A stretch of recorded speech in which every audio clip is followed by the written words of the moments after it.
Olá, está no ar mais um Contraponto, o seu programa de debates aqui da TV Unifra, no canal 15 da NET. Estamos de volta para mais uma edição do programa, agora ao vivo, através do YouTube, desta rede social. Você nos acompanha, nos prestigia nesse programa que vai trazer o ponto e o contraponto a respeito de três temas, de três pautas que são destaque, que circularam nos meios de comunicação do Brasil ao longo desta semana.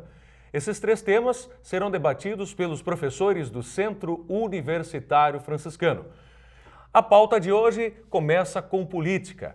O assunto que ganha manchetes de capa dos principais jornais do Brasil e também do mundo, não é? Ex-diretor da Petrobras delata propina. Depois, na sequência, no segundo bloco, vamos falar sobre propaganda política. Afinal de contas, você é a favor ou é contra a propaganda política na televisão? E por último, o terceiro bloco merece os nossos apontamentos a respeito do recurso do Grêmio. O Grêmio contra a exclusão da Copa do Brasil. Esse recurso será julgado amanhã. Então hoje é uma oportunidade para a gente discutir, para a gente debater mais uma vez a questão do racismo no esporte. São esses os temas os quais vamos abordar nesta edição. Você está convidado a nos prestigiar. Eu aqui na mesa conto com a presença de dois professores da nossa instituição. À minha direita hoje o professor Alexandre Macari, ele do curso de História. E à minha esquerda, coisa que acontece de maneira muito rara, à minha esquerda hoje eu conto com o professor José Maria Pereira. Mas apenas na bancada. Do curso de Economia, apenas na bancada, não à minha esquerda no sentido ideológico, político e filosófico, podemos assim dizer. Embora exista esquerda e direita, né? Tem o pessoal que acha que não existe mais, né? Mas existe, tá certo. Bom, mas a gente começa assim nesse clima, o nosso programa, talvez um clima de ironia, porque nós temos aí um delator premiado, podemos assim dizer, e é assim chamado, não é? Que fez uma série de acusações, ex-diretor da Petrobras, né? Paulo Roberto Costa menciona pagamento de comissão sobre contratos da Petrobras a pelo menos 32 parlamentares, um governador e 5 partidos, professor Pereira. É possível que confiemos nesta delação ou será que isto é uma jogada política momentânea? E assim podemos começar nosso debate. Olha, podemos, Maicon e Alexandre, telespectadores. Na verdade, eu pergunto qual é a novidade que tem nessa notícia, né? Porque a novidade, no caso, é mais uma vez o envolvimento da Petrobras, ou de ex-funcionários da Petrobras, no caso o seu Paulo Roberto, que em plena campanha eleitoral faz uma denúncia bombástica. Mas bombástica, como eu disse, envolvendo altos personagens da vida política do país. Agora, a gente sabe, e isso é denunciado assim, exaustivamente pela mídia, que todos esses contratos, emendas parlamentares, sempre existe um 3%, que é o caso que está sendo colocado agora, que o autor da emenda, de alguma maneira, acaba percebendo. Claro que é muito difícil de provar, porque todos os envolvidos, tanto o corrupto quanto o corruptor, se eles estiverem de acordo, nunca vem ao público essas declarações, né? Agora, no caso do seu Paulo Roberto, aparentemente ele se achou que era o único que estava pagando, como se diz assim, pagando o pato, e resolveu abrir o bico em troca de uma delação premiada, que até onde eu sei não foi concedida. Mas até onde eu sei, não, esse processo corre ainda na Justiça Federal. Acho que as informações, digamos, mais objetivas ainda não foram divulgadas, né? Mas a revista Veja publicou essa matéria com o nome de todos esses personagens. E mais uma vez, de novo, eu acho que a ironia é que, em pleno processo eleitoral, mais uma vez, os políticos caem digamos assim, em repúdio, né, generalizado da população. Pois é, fala-se de uma formação, ele delatou a formação de um cartel, é isso, professor Alexandre? Um cartel, nós temos assim como, a história pode nos explicar que os cartéis funcionam e funcionam com força em países capitalistas, não é? Mas aqui um cartel um pouco diferenciado. Eu vou abrir, professor Alexandre, professor Pereira também pode me ajudar, porque é um cartel dentro de uma empresa, a princípio estatal, é isso? A título de explicação, professor. Estatal. A título de explicação, professor. Economia mista, mas... Porque na verdade, assim, não sei se já vou atropelar Não, tudo bem. o Alexandre aqui, mas eu estou falando em economia, né? Na verdade, o cartel é uma concorrência desleal, né? Ou seja, várias empresas se juntam, no caso, para dominar um determinado mercado e excluir as demais. Essa que é a ideia que a gente tem em economia. No caso, a aplicação do termo aí, só se supostamente entre os fornecedores da Petrobras, né, esses fornecedores atuassem dessa maneira, não existiria então concorrência, sobretudo em contratos bilionários, como é no caso das plataformas, né, da Petrobras, e aí, para que esse cartel não fosse delatado, teria que vários políticos da estrutura principal da nação estariam sendo subornados nesse processo. Bom, é o que ele diz, não é? Que ele é? Mas é muito difícil de provar. Eu espero que a Receita Federal consiga provar. Justamente esse é o aspecto que eu gostaria de chamar a atenção, porque, né, eu li a reportagem pelo Estadão, né, que foi a que chegou até nós, e li também pela Carta Capital, né, que seriam visões distintas. Né? E no caso da Carta Capital, a interpretação que é dada é justamente essa, muito em aberto, né? Porque na verdade o que ele está fazendo é pegar, jogar nomes no ventilador, né? Justamente com essa perspectiva de talvez aliviar o seu nível de comprometimento nesse assunto, e, né, ver o que vai dar. Então, o Marcos já tem precedentes, né, Alexandre? Marcos Valério, no caso do Mensalão, fez isso também é um aspecto, né? Isso é o que eles estão chamando de Operação Lava Jato. Exato. Então tem mais esse elemento, né? E eu vejo tudo isso como muito ruim para a Petrobras, claro, né? Porque talvez a grande empresa estatal brasileira. Né? Pois é, duas CPIs passam a investigar esse processo. Mas essas CPIs, parece que elas estão em banho-maria, principalmente agora durante o processo eleitoral, porque os parlamentares se ausentam de Brasília nessa época de eleição, cada um trabalhando para eleger. Até mesmo vão se reeleger ou eleger os parentes. Férias. Para eleger os parentes. Tiram férias no período também. Mas eu acho nisso tudo, a Petrobras já vem vulnerável há bastante tempo, né? Quer dizer, a situação financeira da Petrobras, quer dizer, a gente pode discutir do ponto de vista de mercado, o valor de mercado da Petrobras, hoje o Feori não está aqui para a gente debater, né? Mas isso é um dado conhecido, né? Caiu pela metade o valor de mercado da Petrobras e o endividamento se multiplicou por 4 da Petrobras. Claro que a gente sabe que a Petrobras está fazendo grandes investimentos e tal, após a descoberta de petróleo no pré-sal. Então acho que existe, obviamente, da parte da oposição, interessa desgastar cada vez mais a Petrobras, mas isso vai acabar, e já está acontecendo, repercutindo aonde? Na presidência da República, que é o principal, né? Porque a presidente Dilma, ela foi ministra das Minas e Energia, né? Na época a qual a Petrobras como se diz, faz parte. Foi conselheira da Petrobras também? Não, do Conselho Administrativo da Petrobras, mas isso quando ela era ministra-chefe da Casa Civil. Exato. Já no segundo momento. E ela sempre, desde que foi aqui secretária do Rio Grande do Sul de Energia, aqui, ela sempre foi uma especialista nessa área. E justamente na área em que ela é especialista, é aonde a coisa vai mal, entendeu? Então, quer dizer, essa onda de denúncias dele, na verdade, eu acho que, embora que desgaste muita gente, né, nesse processo, desde o Eduardo Campos, até o Eduardo Campos também foi um nome citado. Já falecido, o presidente da Câmara dos Deputados, o presidente do Senado, que aliás é surpresa, porque está sempre envolvido em maracutaias de todo tipo aí, Calheiros, né? O Calheiros, e sempre acaba saindo liso desse processo todo, né? Então, e aí chegaria, no caso, na presidente. Bom, mas eu vou, Alexandre, tu tem uma ponderação, por favor? Não, só acho assim que concordo até certo ponto com o professor Pereira, porque o que essa delação fez, né, foi lançar diversos nomes de diversos partidos, e claro que o PT e o PMDB, que são coligados para a presidência, estão em evidência.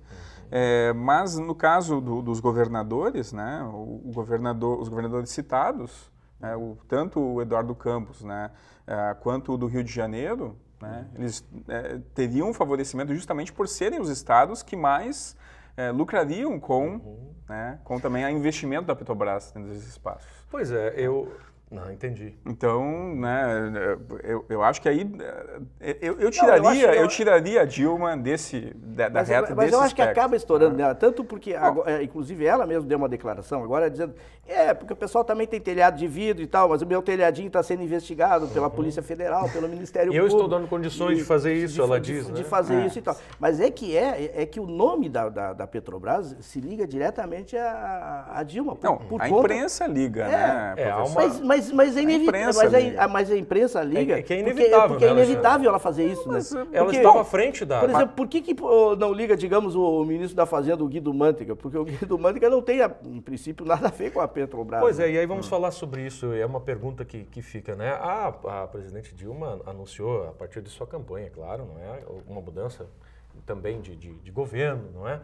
Não teria a ver com. Porque são vários os efeitos desses rumores, vamos dizer assim por enquanto, dessas acusações contra a Petrobras.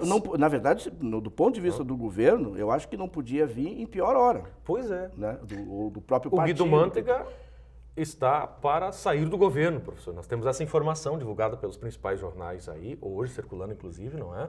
E isso não tem a ver com Petrobras, quer dizer, ele não... isso é muito mais uma questão política, uma jogada política, em época de campanha, ou os efeitos de todos esses problemas que estão acontecendo na Petrobras estão realmente mexendo com a economia brasileira. Não só a Petrobras está sofrendo, mas a economia brasileira. É que eu acho que estão batendo muito na área, como sempre, né? A economia acaba sendo serve de bode expiatório.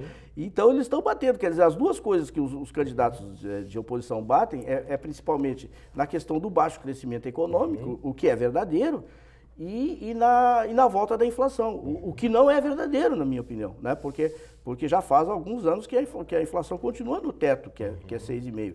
Tá? Então, acho que esse é o problema. Mas o que eu vejo é o seguinte, nessa tentativa de defesa, os candidatos já apresentaram alternativas. A candidata B, por exemplo, apresenta um plano de governo, o candidato C já apresenta o próprio futuro ministro da Fazenda.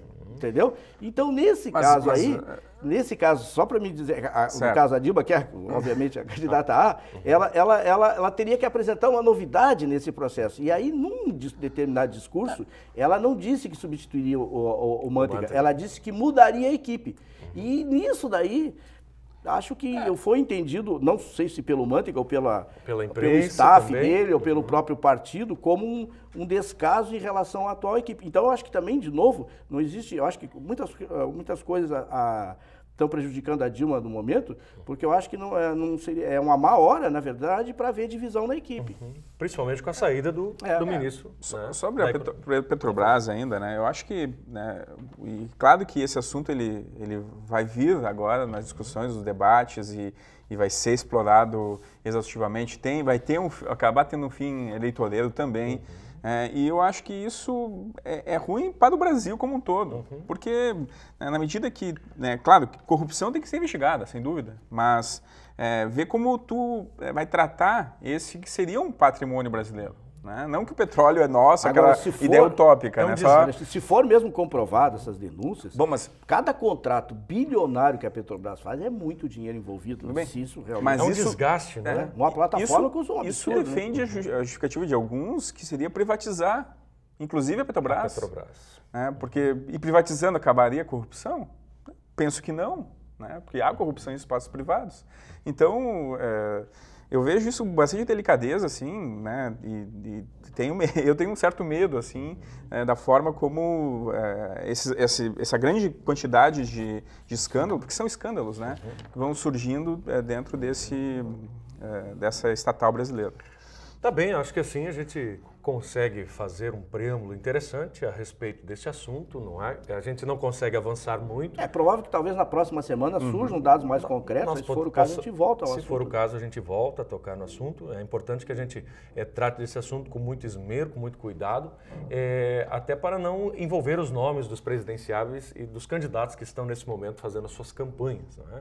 É importante que a gente tome esse cuidado. Mas sim, conseguimos observar com clareza o que está acontecendo até este momento. Vamos ver aí quais serão os efeitos de mais esse escândalo aí de corrupção no Brasil.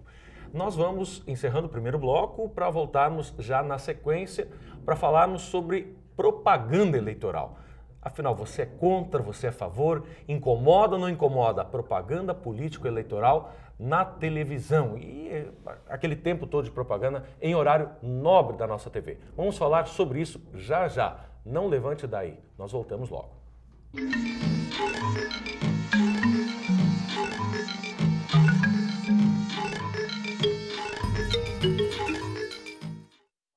Inocência, energia que marca o nosso dia a dia. Cuide do nosso futuro, cuide das nossas crianças, com seu gesto de ternura. Santa Maria avança. Seu gesto pode mudar a realidade de muitas crianças. Colabore com a escola Nosso Lar. A Liga Seletiva se uniu para ajudar e salvar o planeta com Papelito, Metalinha, Super Vidro e Plasboy. Você pode fazer parte da Liga selecionando o material reciclável da sua casa. Entre em contato com a Asmar pelo telefone 3026-9167. Junte-se a nós. 95% de energia elétrica no Brasil é proveniente das hidrelétricas. Cada brasileiro consome em média 200 litros de água por dia. A produção de energia responde por 15% do consumo mundial de água. Até 2020, o mundo irá gastar 55% da energia disponível no planeta. Sua água também é sua luz. Uma campanha do Centro Universitário Franciscano.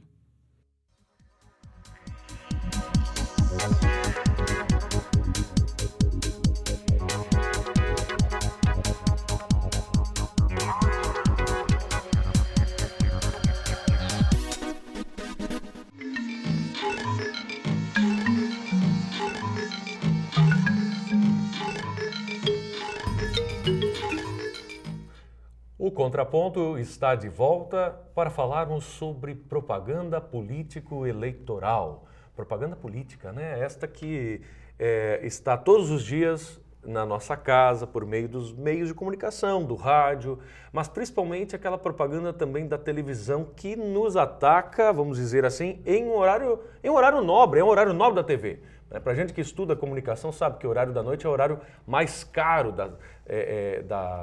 de todos os meios de comunicação. Né? E nós recebemos em nossa casa, no momento que estamos já descansando, vindo do cotidiano do trabalho, temos que nos deparar com a propaganda política. Mas a questão do horário talvez seja secundária. O mais interessante é nós talvez discutirmos o conteúdo da propaganda. E talvez seja este o mote que nos levará aqui a um debate, a uma conversa, professor Alexandre, agora eu converso com você. O que o senhor tem reparado em termos de conteúdo? Claro, nós vamos preservar nomes de candidatos e partidos, mas nós vamos falar sim de uma maneira mais genérica a respeito desses conteúdos e de que maneira eles nos afetam ou não, no sentido de nos levar à persuasão de um voto ou não. Pois é, Michael, eu não vejo pela televisão, até porque os meus horários não permitem que eu fique assistindo televisão à noite, por exemplo, como tu destacou, mas eu escuto. E hoje de manhã eu tive assim, um momento muito desagradável porque eu tive que desligar o rádio, né? Foi a opção. Porque, na verdade, né, o que a gente veio percebendo é que, primeiro, né, o discurso ele se reproduz já há 2 semanas. É as mesmas vinhetinhas, a mesma entrada, o mesmo discurso, a mesma estratégia. Né? E pelo rádio, que tu não consegue ver, tu fica só, né, trabalhando a ideia do sentido ali, né? Do ouvindo, imaginando. E eu me cansei hoje. Hoje eu posso dizer, veja, eu não sou contra a extinção dos programas políticos, né? Eu acho que é importante, mas a forma como eles estão sendo feitos, pelo rádio pelo menos, sem nenhuma criatividade, e eu penso que não ajudam em nada, porque conteúdo não traz nenhum. Conteúdo tu pode buscar na internet e ali sim talvez tu consiga alguma coisa. Pois é, professor Pereira, essa falta de criatividade na hora de explanar, de expor as suas ideias, as suas propostas, é relevante para você conseguir ou não um votinho a mais na hora da urna, sim ou não? Olha, eu acho que do jeito que as coisas são apresentadas, eu acho que não está ajudando os candidatos de um modo geral. Pelo menos os candidatos, os pequenos, né, que eles têm segundos para dizer uma frase, e invariavelmente a frase é saúde e educação. Né? Se concentram em temas... Saúde e educação. Todos eles... Temas-chave, né? Quem nem gostaria de melhorar a saúde e educação, né? Mas eles não têm tempo de dizer nem como poderiam melhorar. Eu acho que a questão do marketing político, Alexandre e Michael, eu acho que ela está exagerada no Brasil hoje, né? Está exagerada a tal ponto, né, que se fazem as coligações não por afinidade ideológica dos partidos, mas simplesmente para ganhar mais horário político.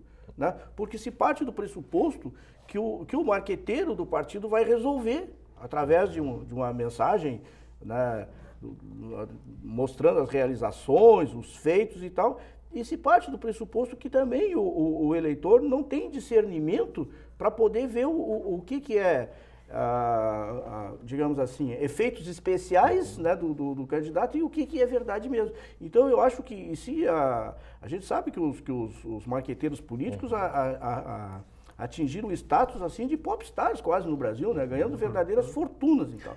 E eu acho que, na verdade, isso não está resolvendo muito, né? A partir de próprias pesquisas mesmo, que nem o Alexandre falou, que a maioria, ou pelo menos 50% dos eleitores, na hora do horário político, desligam o rádio ou a televisão.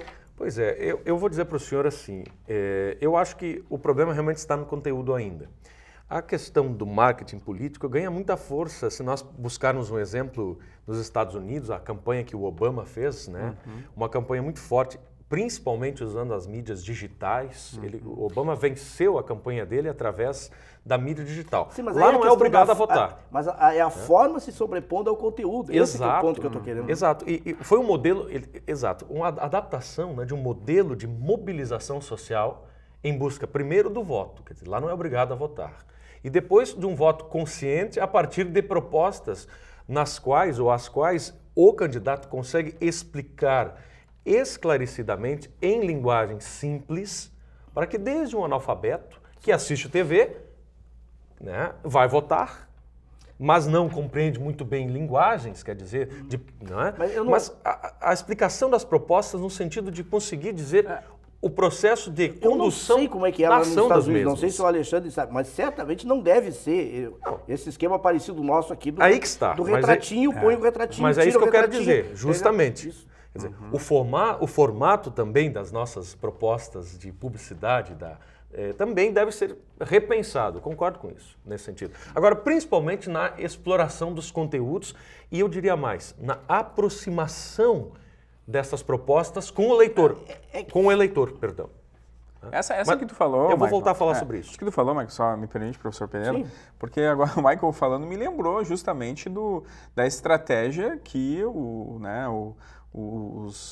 os líderes do nazismo fizeram justamente para utilizar a propaganda como um elemento de cooptação do povo, né? Então, o que tu colocaste... sem analogia, no caso. Claro, sem né? analogia, né?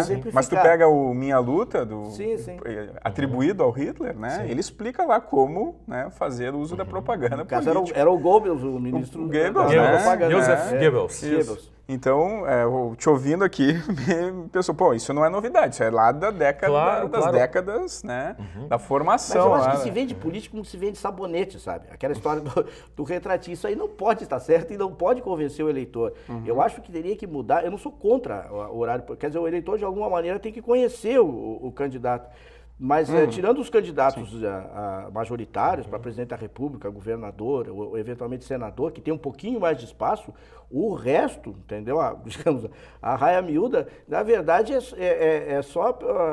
aparece ali como figura decorativa. Aí é que eu não sei se vale a pena, por exemplo, aparecer só rapidamente, alguns inclusive nem se expressam, é só a foto, ou se ao invés de aparecer tantas vezes, eles poderiam aparecer menos vezes, mas falando alguma coisa espontaneamente. Talvez até numa entrevista, num programa, sei lá, do próprio Tribunal Eleitoral, alguma coisa assim. Eu só sei que esse jeito, na minha opinião, é aquilo que o Michael falou no início, entendeu? Entram na sala, na cozinha das pessoas, sem serem convidadas. Alexandre, você, na sua perspectiva, que modelo talvez mais eficiente de publicizar as propostas dos candidatos? O que tu acha que poderia melhorar nesse sentido? Primeiro... O que seria interessante para ti ouvir o rádio? Você dizia antes, eu desliguei o rádio hoje de manhã porque não tive condições de ouvir, estava ruim. Quer dizer, o que lhe atrairia? Vamos tentar usar até você mesmo como um exemplo. O que lhe atrairia no sentido de, eu vou ficar atento a este programa porque ele é interessante e eu quero ouvir qual é a proposta do candidato? Tendo em vista, né, eu concordo com o professor Pereira, né, mas assim, eu penso também, são muitos cargos que estão concorrendo, né, então tu separa lá 10 minutos para os candidatos ao Senado, 20 minutos para os candidatos a presidente, não sei quantos minutos para os deputados, né, tu esparramos 50 minutos dessa forma. Então eu acho que se houvesse mais tempo, e aí sim, né, por exemplo, os 50 minutos, hoje é o dia que vai ser apresentados os candidatos a presidente. Hoje é o dia dos candidatos ao Senado. Então, separando dessa forma... É o jeito... Eu acho que poderia, por exemplo, não sei, claro, estamos pensando em voz alta aqui, tem hipoteticamente. muito mais competente do que nós para pensar isso, mas eu acho que poderia... Como é que o eleitor vai diferenciar o deputado federal A, B, C e D?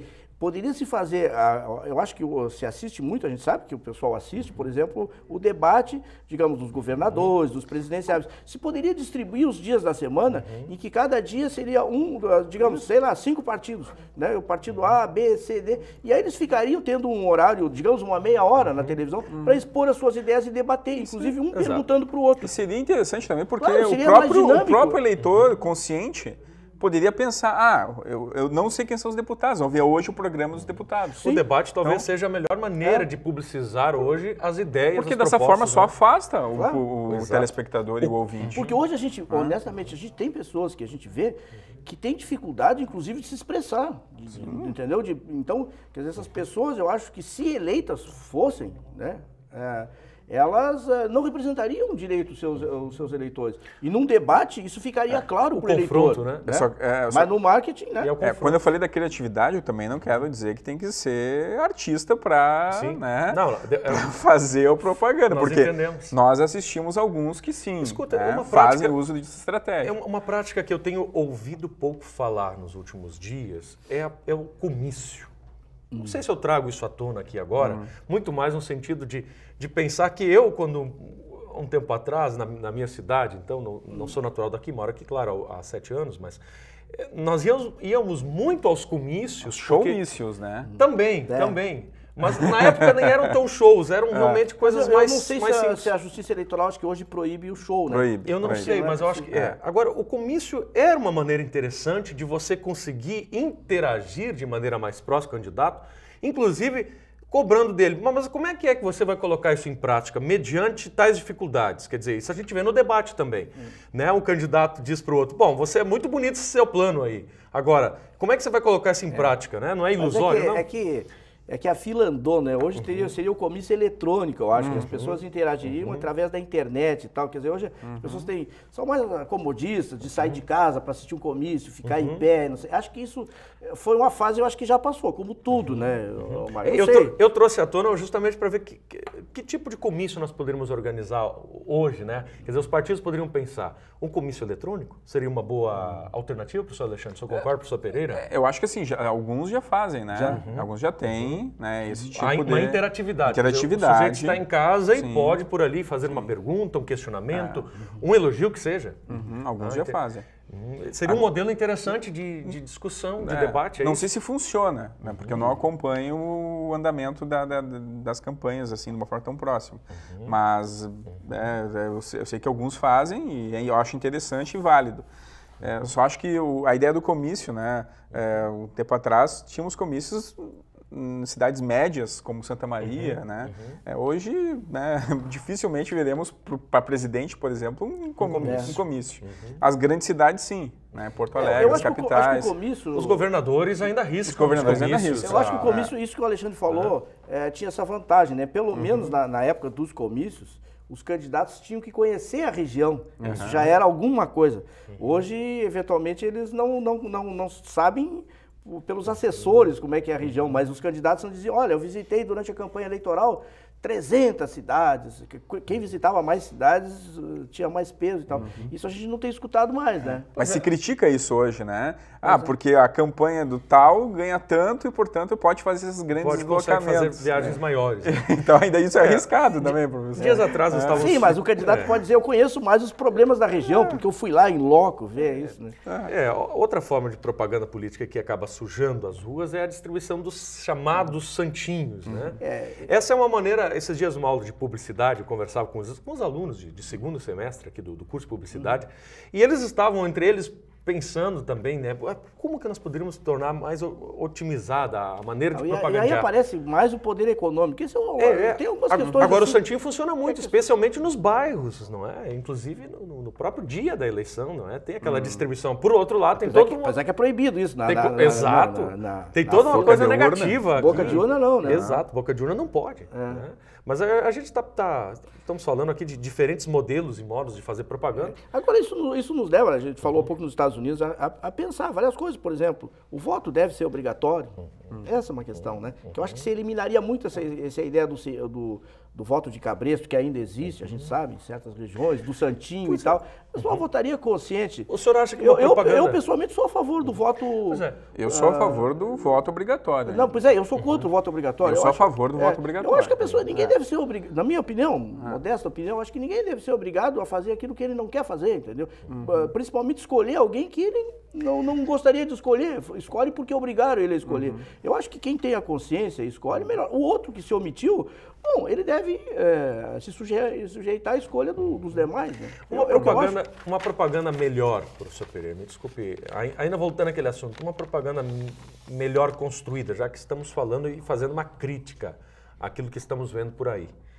Ela seria mais interessante, por exemplo, para os indecisos, para os que votam em branco e nulo? Quer dizer, estes sujeitos, eles estariam mais esclarecidos, teriam mais firmeza na hora de constituir o seu voto? Eu acho que a gente tinha que buscar um tipo de propaganda. Quer dizer, isso resolve? Eu acho que a própria ideia de propaganda já para mim é ruim. Já tinha que buscar as ideias dos candidatos, entendeu? Quer dizer, a gente teria que tentar buscar a transparência para ver a autenticidade do candidato. Isso que eu acho mais difícil, como a gente construir um programa. Por isso, a não ser que seja um debate em que ele seja obrigado a responder perguntas que ele não gostaria de responder normalmente, aí ele se expõe e se mostra. Então, eu acho que, para mim, o que sobra disso tudo é o debate. Né? Agora, resta a questão, como num tempo tão curto, organizar o debate para um número maior de pessoas. Mas eu acho que ainda o caminho é por aí. A melhor solução, talvez, que nós estejamos apontando para finalizar esse bloco é o corpo a corpo mesmo. Quer dizer, estar próximo do eleitor, para o eleitor realmente poder cobrar e sentir a firmeza na hora do sujeito expressar e explicar o seu plano de mandato aí. Mas assim a gente encerra mais esse bloco. Acho que essa discussão valeu, né, no sentido da gente também fazer uma crítica construtiva. Eu penso que foi construtiva e bastante, para eficientizar, otimizar a propaganda política eleitoral que estamos vendo aí.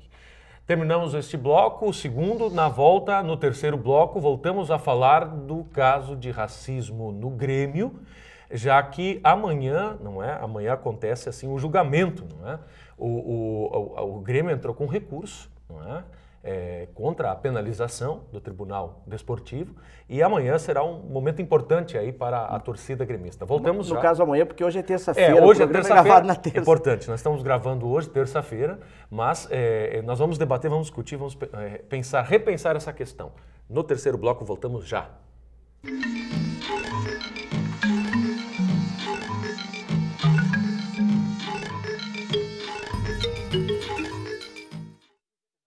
Pedrinho é uma criança especial, que enfrenta dificuldades diariamente. Para passar por tudo isso, conta com seus fiéis amiguinhos escudeiros, que o ajudam a vencer cada obstáculo. Sem eles, Pedrinho nunca conseguiria enfrentar o temível dragão, que impede que todos levem uma vida feliz no castelo. Para quem enfrenta um dragão por dia, uma mão amiga sempre é bem-vinda. Por isso, Pedrinho precisa da sua ajuda também. Contribua com a Escola Antônio Francisco Lisboa e transforme a vida de vários Pedrinhos. Tudo que é ensinado na infância reflete no futuro. Por isso, o projeto Acorde com Arte atende crianças que dependem da sua ajuda para aprender ainda mais sobre arte e educação. Assim, vamos construir uma sociedade cada vez melhor. Ligue 32 13 5368 e faça sua doação.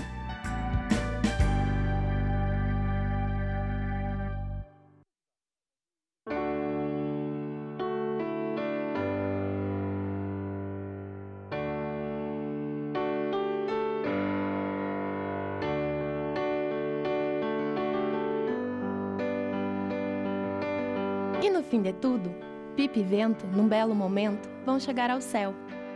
Assim como a pipa precisa do vento para voar, a Estação dos Ventos precisa de você. Colabore!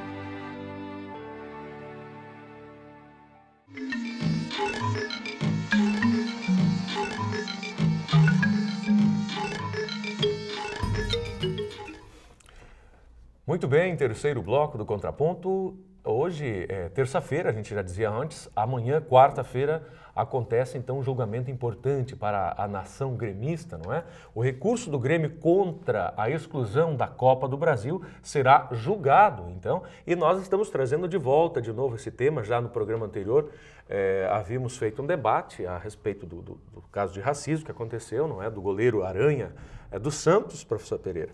E o julgamento que vai acontecer desse recurso, não é? O que o senhor espera? Um abrandamento da pena ou a manutenção? Olha, é uma resposta difícil. Acho que o Alexandre até, que é mais um estudioso do futebol, eu não sou um pesquisador do futebol, assim, e olhando, eu olharia mais pelo lado político, assim, né, do pragmatismo, do Tribunal Desportivo, né? Depois do julgamento, porque se a gente fosse olhar, embora não seja advogado nem nada, mas eu acho que esse processo está eivado de vícios e de erros, né? Eu acho que já houve um pré-julgamento antes disso tudo, quer dizer, quando midiático, né? Pois é, aí eu acho que o outro enfoque também a gente pode explorar esse, mas ficando assim na pergunta. Eu, pessoalmente, não acredito que isso seja revisado, né? Porque eu acho que até por uma questão de calendário. Eu acho que porque isso envolveria todos os outros clubes na medida em que não se realizou a partida e já está tudo programado. Então, na verdade, eu acho que isso aí eles não voltariam atrás. Acho que, por exemplo, que o Grêmio pediu, entrou com recurso, porque ele teria que entrar com recurso por uma questão moral até, porque se ele não entrasse, ele estava de acordo, né? Como disse, por exemplo, o Fábio Koff, o presidente do Grêmio, eu achei boa a frase dele, disse assim, olha, dada a desproporção, eu acho, das coisas, né, entre a ofensa racista e o que se seguiu depois de pessoas e de clubes, no caso, que não estavam envolvidos diretamente com o episódio, né? E que acabaram sofrendo, inclusive, a massa de torcedores gremistas que não são racistas e que foram afetados. Eu acho que nesse processo o Fábio Koff foi muito feliz quando ele disse assim, bom, se essa punição do Grêmio servir para acabar com o racismo no Brasil, então foi coisa, aceitamos ela, de bom grado, né? Então, o Grêmio, mostrando ironicamente que isso é exagerado. Surgiu um fato novo, né, Alexandre, no meio dessa história. Eu vou deixar você terminar então esse comentário, que tem um fato novo aí do integrante do Tribunal Desportivo que andou publicando há tempo atrás conteúdos não muito de acordo com a punição que ele previu ou que ele depositou sobre o Grêmio, certo? É importante que a gente fale sobre isso também. Só para situar o telespectador, né, um dos integrantes do tribunal, né, ele publicou na sua conta particular de uma rede social, né, conteúdo racista, né, fazendo uso justamente de imagens e palavras, expressões. E assim, tudo como se fosse comédia.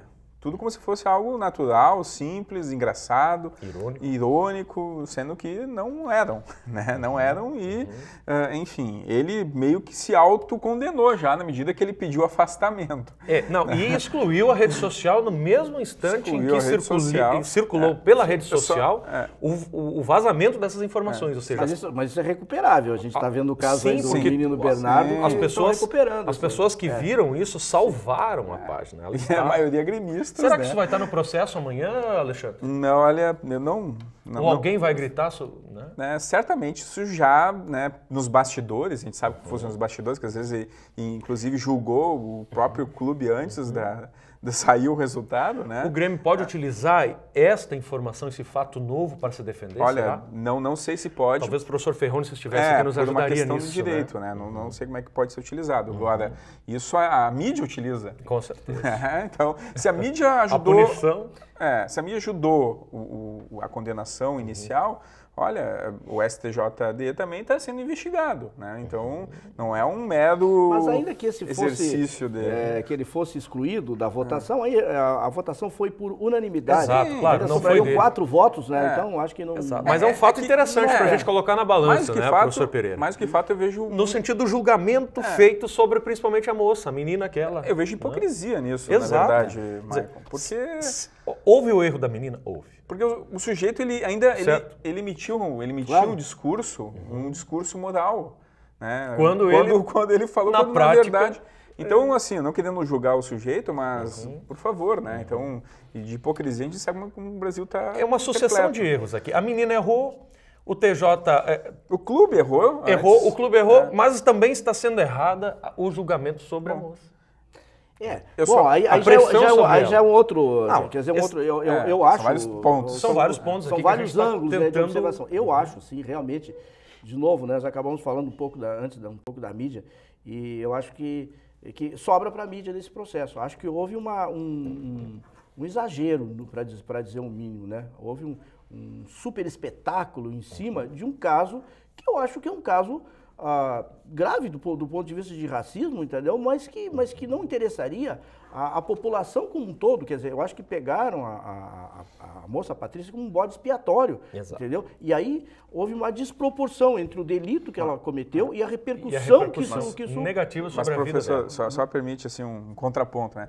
A mídia esportiva no Brasil, ela é uma das que tem mais acesso, assim, digamos, maior audiência, maior número de leitores e eu acho que, claro que a ideia da transformação desse aspecto em super espetáculo é tratado um tema importante. Mas a ponto de chegar no Jornal Nacional, por exemplo, que é a maior audiência do país, com tantas coisas acontecendo no país, e levar no Jornal Nacional isso, né? Quer dizer, e a gente sabe que vários outros fatos de racismo aconteceram aqui, né? Todo mundo, o tempo inteiro. Quer dizer, eu acho que foi, no meu ponto de vista, um superdimensionamento nisso, que acabou, eu acho, aí vai ter uma repercussão, pena que a gente não tem a nossa psicóloga aqui hoje para avaliar. Eu acho que se houve, no caso do goleiro, né, todo esse problema emocional, eu acho que no caso da moça, essa que inclusive é mais jovem, eu acho que essas sequelas que vão ficar, vão, né, e muito por conta, não do episódio em si, mas pelo multiplicador que a mídia pela fez. Visibilidade dela mesma, não é? Em todo o Brasil, em todo o mundo, inclusive, né? Ela sendo colocada ali, exposta à sua esfera privada, inclusive. Mas viu, Marco? Até porque eu estou te provocando, porque tu é jornalista mesmo, mas tu vê. Mas como é que a coisa funciona? A gente sabe como é que funciona na redação. É a escolha de pauta. Quem é que escolhe a pauta? É alguém que tem um cargo lá na redação e escolhe. Olha, nós vamos colocar isso aqui de manchete. Como é o caso do menino Bernardo, que estão também, talvez exagerando, no meu ponto de vista, na repercussão, gerando uma comoção, né? Então a mídia tem essa possibilidade, e aí é que eu acho que tem que haver mais responsabilidade da mídia antes de superdimensionar esses episódios. Exato. Porque não é o sujeito da redação ali que escolheu a pauta que depois vai sofrer as consequências. Eu tenho um ponto positivo que eu sempre chamo a atenção aqui, né? Que é, primeiro, ao trazer estes assuntos ao debate público e fazer circular a informação em ambientes pequenos, sejam eles no calçadão de Santa Maria, num shopping center ou numa mesa de debates num canal de televisão. Quer dizer, trazer o tema, debater, discutir é interessante no sentido de buscar apontamentos, soluções, melhoramentos, quer dizer, e tentar combater práticas preconceituosas e racistas que maculam o sujeito e a sociedade. Acho que esse é um ponto positivo e a mídia tem um papel fundamental e importante nesse processo. Mas também, neste caso, concordo que o superdimensionamento, a superexposição e visibilidade, principalmente da punição da sociedade sobre um bode expiatório, e aí o senhor utilizou uma expressão que talvez realmente repercute negativamente naquele sujeito. Mas veja só, Michael. Então, nesse caso, eu concordo com o professor Pedro. Mas não só no sujeito, na instituição e na Grêmio, instituição gremista. Porque veja só... Com o Flamengo foi isso. Porque é isso que eu ia trazer. Exato, e eu traria isso à tona aqui ainda. Quer dizer, o Grêmio foi para o Rio de Janeiro jogar contra o Flamengo e sofreu também com atos de preconceito. Foi julgado lá também. Então todo jogo do Grêmio vai ser um julgamento. E sabemos que parte da torcida do Grêmio vai continuar etuando cantos desse tipo. Inclusive amanhã, a punição que o Grêmio está tentando reverter, ela pode piorar, porque vai ser julgado também o evento que aconteceu no Grenal da Arena, lá pelo Campeonato Gaúcho, e que envolvia o jogador Paulão do Internacional. Então, esse também vai ser julgado amanhã. Mas aí são dois... porque o Grêmio é reincidente, mas o caso é completamente diferente. É outro campeonato. Não é nem racismo no caso do... Nem sei como se chamaria. Né? No mínimo é injúrias raciais. São injúrias. Não, no caso do Paulão? Fernandão. Não, tu falou do Paulão. Do Paulão. Sim. Mas isso aí eu acho que é uma hipocrisia generalizada, porque vamos partir do pressuposto, a gente sabe, né, que essas sequelas da escravatura no Brasil, elas não serão apagadas assim. Com o Grêmio. E existe isso, entendeu? Então eu acho que é uma injustiça pegar um caso isolado, como, de novo, insisto, né, como bode expiatório. Eu acho que isso aí, eu diria que é quase beira a irresponsabilidade esse papel. Acho que a mídia deu a notícia e se afastou. Agora é um caso policial que vai ser resolvido com vários outros. E aí acaba manchando a imagem do próprio Grêmio também, porque se tem a ideia, por exemplo, se dizia, o Alexandre, que é um pesquisador do assunto, que o Grêmio antes, por exemplo, não tinha jogadores negros. Mas é verdade. Né? Pois é uma inverdade, mas se dizia, então vai se perpetuando, sabe que uma mentira contada muitas vezes vira verdade. Isso é cinema, professor. E os ícones gremistas foram negros, inclusive, do futebol. Sim, a estrela que o Grêmio tem na bandeira é em homenagem ao Everaldo, né, jogador campeão do mundo na seleção da Itália. Tem muita gente que errou nesse processo e não é só a moça. E está pegando mal, inclusive, para o próprio goleiro Aranha agora. Algumas notícias que circularam no dia de hoje é que o Aranha não aceitou um encontro com a moça. Não é? E a mídia agora diz assim dele. A mídia quer isso. Não, mas aí que tem uma mídia comercial. O que a mídia comercial quer? Produzir mais notícia. Esse é o produto. Para que ela quer vender mais jornal que não sei o quê. Claro que a gente tem uma mídia comercial, mas aí quais são os limites do comércio da mídia? Eu acho que isso é uma coisa para os jornalistas discutirem também. Não, é interessante, porque agora ele está se tornando, quer dizer, se supervalorizou, quer dizer, eu não vou receber ela. Então a mídia já está pegando o outro lado e essa história vai longe ainda. Ele deveria ser julgado como jogador durante o jogo que o árbitro não fez. Que o árbitro não fez, exato. E desencadeou todos esses Talvez eventos. Ele próprio, aí é difícil a gente julgar que ele esteja assustado com a repercussão do episódio e não queira levar mais à frente isso daí. E aí a mídia dá uma outra interpretação que é mais conveniente. Não, mas ele quer levar à frente, professor. Não, ele quer levar... Na verdade... Ele quer que sejam julgados. Sim, mas Alexandre, veja como é que as coisas são no processo. Ele, no final do jogo, eu assisti... Ele disse que não ia... Ele disse que não ia, entendeu? Aí como houve aquela pressão, aquela comoção, e o processo não andaria, se ele não faz a denúncia, morreu ali, sem BO, sem boletim de ocorrência, morreria ali. Então, quer dizer, muita coisa foi empurrada, entendeu? Nos personagens principais aí. Que eu acho que, na verdade, eles acabaram se assustando e até hoje estão assustados com o que aconteceu. Tá bem, a gente encerra o nosso programa. O Contraponto não encerra o assunto. Provavelmente nós abriremos outro espaço, outro bloco no programa seguinte a respeito desse assunto. Há essa possibilidade, mediante as consequências dos fatos. Agora vamos fazer uma aposta. Tu acha que vai ser revertido, Alexandre? Eu acho que não. Não vai ser revertido. Então não tem jogo. Não tem contraponto. Consenso, não será revertido. Encerramos assim o nosso Contraponto, agradecendo a presença dos professores, mais uma vez aqui, a equipe da TV Unifra e também a você que está em casa e nos acompanha, nos prestigia semanalmente. O programa Contraponto ao vivo pela internet nesse momento e vai ao ar em novos horários. Eu vou anunciar aqui os novos horários. fiz uma anotação especial para que nós esclareçamos bem os novos horários do programa. O programa que vai ao ar na quarta-feira, o programa ao vivo, inédito, às 22 horas, às 10 horas da noite. Você está um pouquinho mais cedo, né? Era às 23 horas, agora conseguimos com que o programa fosse apresentado inédito, né? Amanhã, no caso, quarta-feira à noite, né? Às 10 horas da noite. Depois, na sexta, às 22h30, ou seja, às 10h30.